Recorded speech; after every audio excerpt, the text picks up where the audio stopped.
Hello, my name is Kayla Kendall, and I am making a lecture today about the two shows, a relatively new one and a pretty old one that everybody pretty much knows. Those being Our Flag Means Death and Glee, respectively. While talking about these two shows today, what I'm trying to focus on is queer representation in those shows and how writers decided to go about it and how it can be detrimental to some people. Small synopsis about Our Flag Means Death. Basically, the main character, his name is Stede Bonnet. He says that he's uncomfortable in a married state with his wife and kids.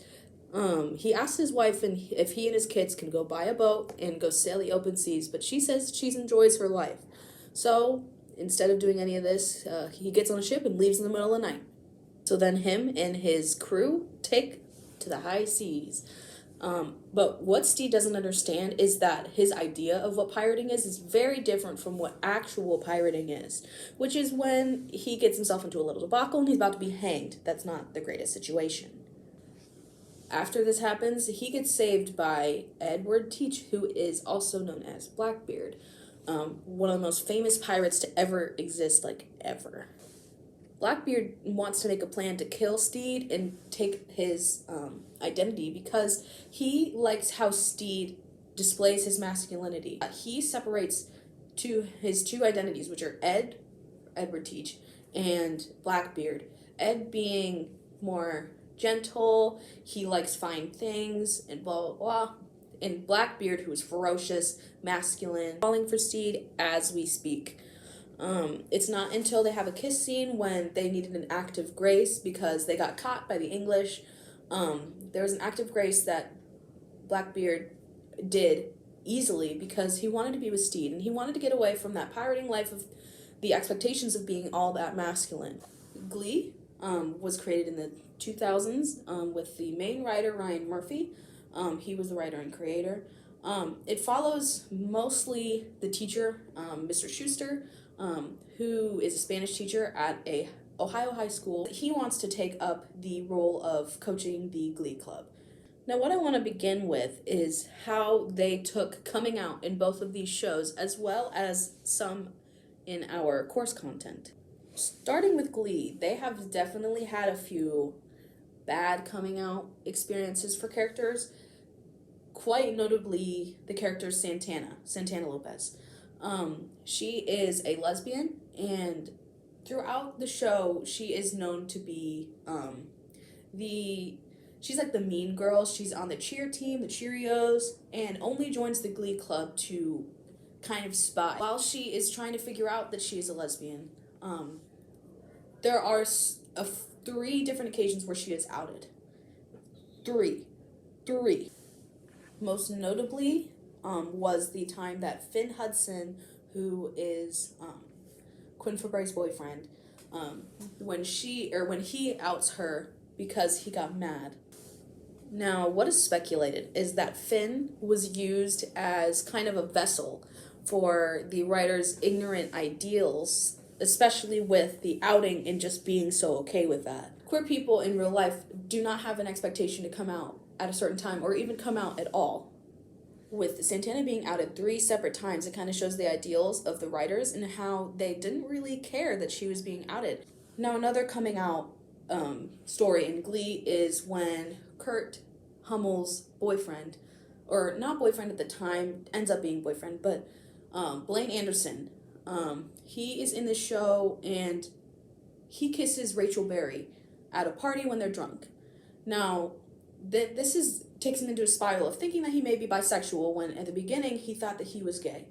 Now, after this happens, Kurt decides to take it on himself to pressure Blaine into saying that he's not bisexual, he is gay, because he was jealous.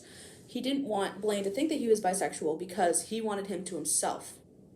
In that time period, people thought it was acceptable because it was another gay person telling another gay person to come out, but it's not acceptable anyways. If he thought that he might have been bisexual, the writers should have made Kurt accept that and be like, hey, if you're bisexual, that's awesome. Love that for you. Now, in Our Flag Means Death, there are 2 different coming out scenarios. The first one is where the non-binary character, which I talked about earlier, Jim Jimenez, they were originally on the ship as a man because they could not be anything else, and just said that they were mute and could not speak But once they were revealed to not be a man, the crew was very curious and confused. They didn't know what their name was, what their pronouns were, or if they were a man or not. Now, they're all sitting down, and what Jim does is they sit up, and they're like, "You guys call me Jim. Let's keep it that way." And never explicitly says anything about their pronouns. But what's so great about the show is that the writers made the crew accept their pronouns and name so quickly. There was no need to just tell them that, like, "Hey, my name is Jim, I'm non-binary, I use they, them pronouns." Instead, they just said, "Hey, I'm still Jim," and they were like, "Okay, nice to meet you again."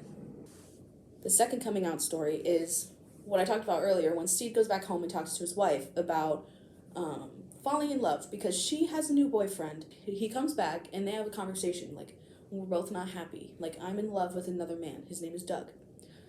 And she explains how feeling in love or being in love feels, and he realizes that he was feeling all those feelings for Ed.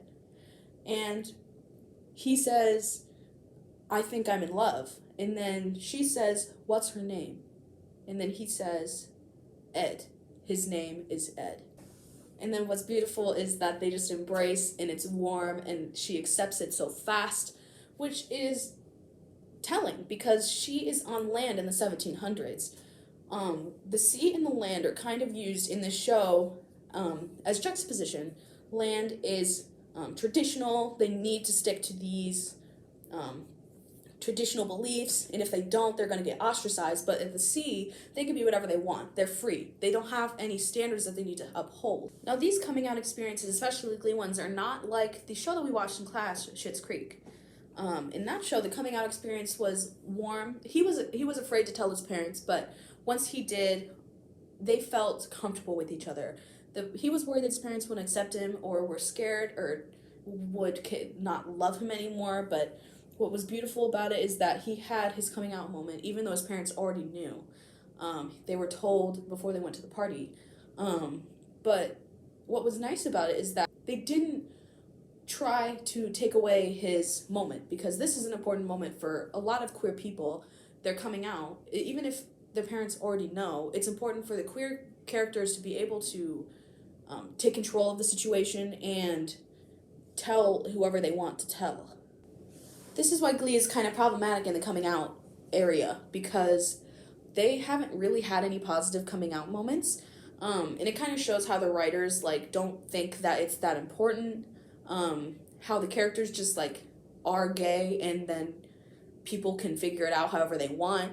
And it really shows the time period that it was made in, because I mean, I remember being in the 2000s and like this wasn't accepted. No one really even knew what like coming out was or anything like that. And so with the newer shows like Schitt's Creek or Our Flag Means Death, it kind of shows how coming out has become more important and how the writers say or think that coming out is an important moment for queer people, and you can't be pressured into thinking anything. Glee has always been problematic. That I'm not saying it hasn't. And the writers have always had a bit of a problem with saying insensitive jokes about tons of different types of people, namely queer people and handy-capable people. And like I said, that is a testament to the time period that the show was made in. There was no problem in saying these offensive jokes because it was just thought that they'd be funny and people would walk past it. But especially revisiting shows like Glee in today, or like times like today, we realize how problematic these things are and how the writers were kind of insensitive about these different topics. In contrast, Our Flag Means Death. It's a big deal that they have actual queer people like working on this show. That's different from Glee. They have just white men working on this show who don't really have the experience or knowledge to know about these different minority groups and just kind of like go off of what they know. Rather, Our Flag Means Death has queer people and people of color in their crew they can kind of cross-reference with and make sure that nothing they say is offensive. representation on screen is important, but like we talked about in class, without people that you are trying to represent in TV behind the scenes, you're not going to succeed. Hello. I'm coming to you from my little editing corner bed thing. I just want to say thank you for watching. I'm sorry that I went over the time a little bit. I think this is going to be like 10 minutes, 45 seconds. I honestly just could not cut it anymore. I originally had 24 minutes of content, so I did have to cut a lot, and this was the stuff that I got that I think was necessary to the point that I could cut off, you know what I mean? So, yeah, I hope it's okay, and thank you so much for a great year, and have an awesome summer.